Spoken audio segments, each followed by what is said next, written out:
आपल्या देशात नक्की काय चाललेलं आहे असा प्रश्न सध्या निर्माण होतोय। दररोज एक ना एक रेप केसची घटना सध्या समोर येत आहे। जोधपूरमधून माणुसकीला काळीमा फासणारी घटना सध्या समोर आलेली आहे।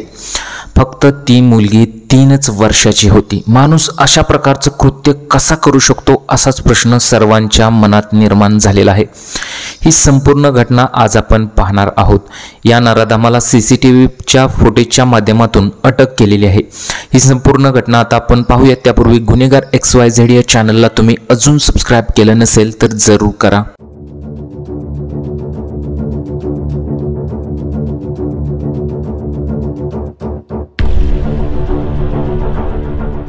खरंच माणसं आता राक्षस झालेले आहेत। या आरोपीचं नाव हरीश शिंदे असं आहे। याच्या मनात थोडा सुद्धा कसा विचार आला नाही असं अनेक लोकांनी आपलं मत व्यक्त केलेलं आहे। देवनगर पोलीस स्टेशन हद्दीतील मंदिराबाहेर आपल्या आईसोबत झोपलेल्या 3 वर्षाच्या निष्पाप मुलीला एका तरुणाने पळवून नेल्यानंतर अक्षरशः त्या मुलीवर अत्याचार करण्यात आलेले आहेत। त्यानंतर जी सकाळी 6 वाजता जी चारा विकणारी महिला होती तिला एक मुलगी एका कपड्यात गुंडाळलेली दिसली। तिने याबाबत लगेच कुटुंबियांना माहिती दिली।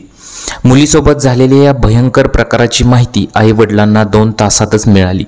मुलगी अक्षरशः रक्ताच्या थारोळ्यात पडली होती। तर ACP अनिल कुमार यांनी दिलेल्या माहितीनुसार या घटनेची माहिती मिळताच पोलिसांचे पथक घटनास्थळी पोहोचले।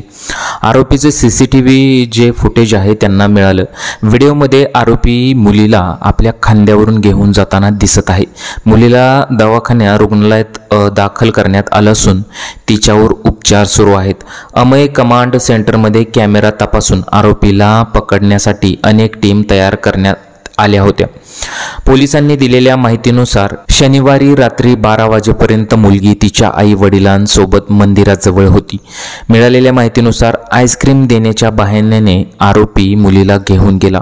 CCTV व्हिडिओ फुटेजमध्ये आरोपी लहान मुलीला खांद्यावर घेऊन जाताना दिसत आहे।